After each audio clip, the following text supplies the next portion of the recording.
ప్రపంచ ప్రఖ్యాత మిమిక్రీ కళాకారుడు ధ్వన్యానుకరణ సామ్రాట్ నేరెళ్ల వేణుమాధవ్ 92వ జయంతిని ఈరోజు అంటే గురువారం హన్మకొండలో చాలా భారీ ఎత్తున ఆయన శిష్యులు ఏర్పాటు చేసుకున్నారు. దానికి సంబంధించి సుప్రసిద్ధ సినీ నటుడు, మోటివేషనల్ స్పీకర్, దర్శకుడు, రచయిత ప్రదీప్ గారు మనతో ఉన్నారు. మరి నేరెళ్ల వేణుమాధవ్ గారితో వారికి ఉన్న బంధం కావచ్చు, వారి అభిప్రాయం ఒక్కసారి వారి మాటలను అడిగి తెలుసుకుందాం. ప్రదీప్ గారు, వేణుమాధవ్ గారి మీద మీ ఒపీనియన్ కానీ లేదా వారితో ఉన్న బంధం కానీ చెప్పండి. ఫస్ట్ నూటికో కోటికో ఒక్కరు ఎప్పుడో ఎక్కడో పుడతారు. తెలుగు జాతి గర్వించదగ్గ కళాకారుల్లో పద్మశ్రీ నేరెళ్ల వేణుమాధవ్ గారు ఒకరు. సౌండ్ ఇల్యూషన్ కానీ, మిమిక్రీ కానీ, ఆర్టిస్ట్ ఇమిటేషన్ కానీ, పొలిటీషియన్స్ ఇమిటేషన్ కానీ ఇది ఇంకెవరు చేసిన వాళ్ళు లేరు. ఎంతమంది వచ్చినా, ఎంత గొప్పవాళ్ళు పుట్టినా అందులో పాయనీరు, ఆద్యులు, అసలు తెలుగు జాతి మొత్తం మీసం మెలివేసుకుని చూసేంత గ్రేటెస్ట్ ఆర్టిస్టు వరంగల్లో పుట్టిన డాక్టర్ నేరెళ్ల వేణుమాధవ్ గారు.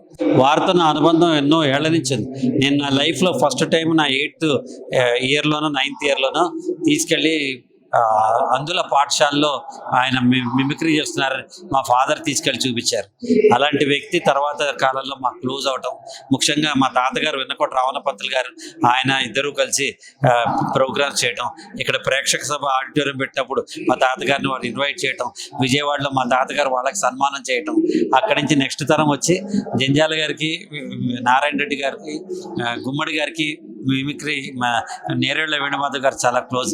వారితో కలిసి ఒకరోజు ఒక సాయంత్రం గడపడం, తర్వాత ఆయన కార్యక్రమాలను ఏర్పాటు చేయటం, వారికి సన్మానం చేయటం, ఇలా చరిత్రలో ఆయన చాలా గొప్పది.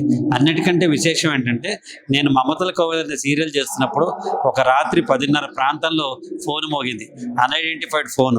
ఎవరని చూస్తే నేరెళ్ల వేణుమాధవ్ గారు. సార్ అన్న, ప్రదీప్ గారు మీకు తెలుసు, నాకు ఎస్వి రంగారావు, గుమ్మడి ఇద్దరు క్లోజ్ ఫ్రెండ్స్. అయ్యో తెలుసు సార్, మీరు బాగా ఇమిటేట్ చేస్తారు వాళ్ళని అని కూడా అన్నాను. నేను కాదు నాయన, SVR + గుమ్మడి = ప్రదీప్ అన్నారు. నా జీవితంలో వచ్చిన 14 నందుల కంటే ఇది అత్యుత్తమమైన కాంప్లిమెంట్ నేను అనుకున్నాను.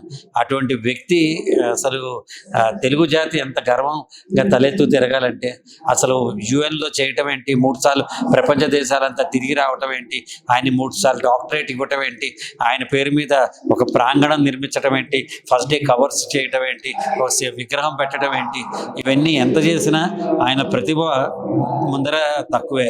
ఆయన really hats off. And Venumadhav గారితో నాకు అసలు అందుకే వాళ్ళు రమ్మనంగానే ఐ డి నాట్ ఈవెన్ ఒక్క సెకండ్ కూడా ఆలోచించలేదు. అదొక అదృష్టం. నాకే కాదు, ఆయన గురించి తెలియకపోతే మీరు 8th class 10th class text బుక్లో కూడా ఆయన పాఠం ఉంటుంది. అందరూ వినండి. ఒక ధ్వనిని ఎలా ఇమిటేట్ చేయొచ్చు, అవతల వారిని నొప్పించకుండా హాస్యం ఎలా చేయొచ్చు, ఒక మంచి జోక్ని ఎలా ఇంటర్ప్రిట్ చేయొచ్చు, ఎలా నెరేట్ చేయొచ్చు అన్నది పుట్టి సినిమా ఆర్టిస్ట్నే ఇమిటేట్ చేయడం కాదు, పొలిటీషియన్స్ని, స్టార్స్ని, స్పోర్ట్స్ మెన్ని కూడా ఇమిటేట్ చేయడం ఎలా అని ఆయన చూపించేవారు. అసలు 10 కమాండ్మెంట్స్ బెనహర్ సినిమాలో దాన్ని అసలు చేసేవాళ్ళు. ఇట్లా మీకు గూస్ బంప్స్ వస్తాయి. ఇవాళ కూడా చెప్తున్నా, అజరామరమైన కళాకారుడు, మరణం లేని కళాకారుడు, తెలుగు జాతి గర్వించదగ్గ కళాకారుడు, తెలంగాణ ముద్దుబిడ్డ, అందరి కళాకారులకి ఆదర్శప్రాయుడు డాక్టర్ నేరెళ్ల వేణుమాధవ్ గారు. UN లో ప్రదర్శన ఇచ్చిన కళాకారుడు నేరెళ్ల వేణుమాధవ్ గారు. మీరు భిన్నమైన కళారూపాల్లో మీకు ప్రవేశం ఉంది. మిమిక్రీ కళకు అంటే గొప్పతనాన్ని మీరు ఎట్లా గుర్తించారు? మిగతా కళల కంటే ఏమైనా ప్రత్యేకత ఉందా? నేను ఒకటి చెప్తా అండి. నేరెళ్ల వేణుమాధవ్ గారు ఒకసారి నాతో అన్నారు, నాయన మనం పీపుల్స్ డాక్టర్స్ అన్నారు. పీపుల్స్ డాక్టర్ అన్నారు. ఎందుకు అన్నారో చెప్తాను. హాస్యం మనిషిని విపరీతంగా ఉత్తేజాన్ని కల్పిస్తుంది. ఎందుకు కలిగిస్తుందంటే, ప్రతివాడి జీవితంలో ఏదో కష్టం ఉంటుంది. కష్టం లేని వాడు ఎవడుంటాడు? స్ట్రెస్, కష్టమో ఏదో ఉంటుంది. దాన్ని మరిపించగలిగినవాడు కేవలం హాస్య కళాకారుడు మాత్రమే. హాస్య కళాకారుడు అంటే స్టేజ్ మీద చేసే ఆర్టిస్టులు, నాటకాల్లో వేసేవాడు, సినిమాలో వేసేవాడు కాదు.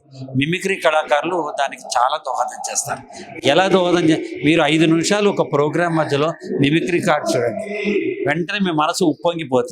అంటే లక్షల కోట్ల పెట్టి మనం ప్రోగ్రామ్ చేస్తున్నా ఆ 10 నిమిషాలు స్టాండప్ కమీడియన్ వచ్చి చేసేదే ఇవాల్టి కూడా ద బెస్ట్ ఉంటుంది.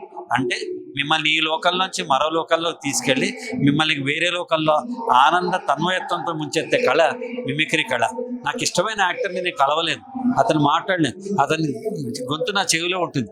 స్టేజ్ మీదకి వచ్చి NTR అమ్మ అని అన్నాడు అన్న కృష్ణ గారు, ఏంటది అని అన్నారు అనగానే మనకి తెలియకుండా ఆ ఆర్టిస్ట్తో కనెక్ట్ అయిపోతాం.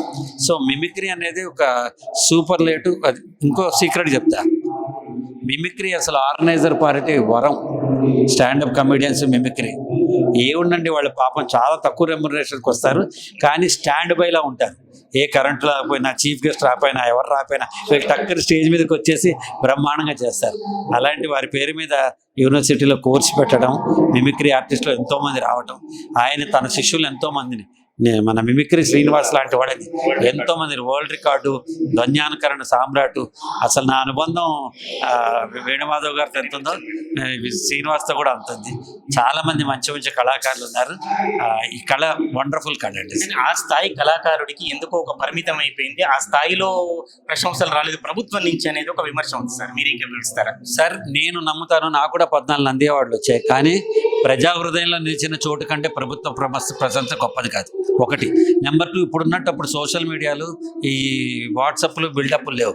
ఇదే ఉంటే ఇప్పుడు నేను ఒక మాట మాట్లాడితే క్షణాల్లో మిలియన్ వ్యూస్ వస్తున్నాయి, లక్షల మంది చూసేస్తున్నారు. ఆ రోజుల్లో వెళ్ళి చూస్తే కానీ ప్రత్యక్షంగా నా జీవితంలో ఒక 5 సార్లు చూసుంటానేమో వేణుమాధవ్ గారి పర్ఫార్మెన్స్, ఓ 10 సార్లు కలిసి ఉంటానేమో.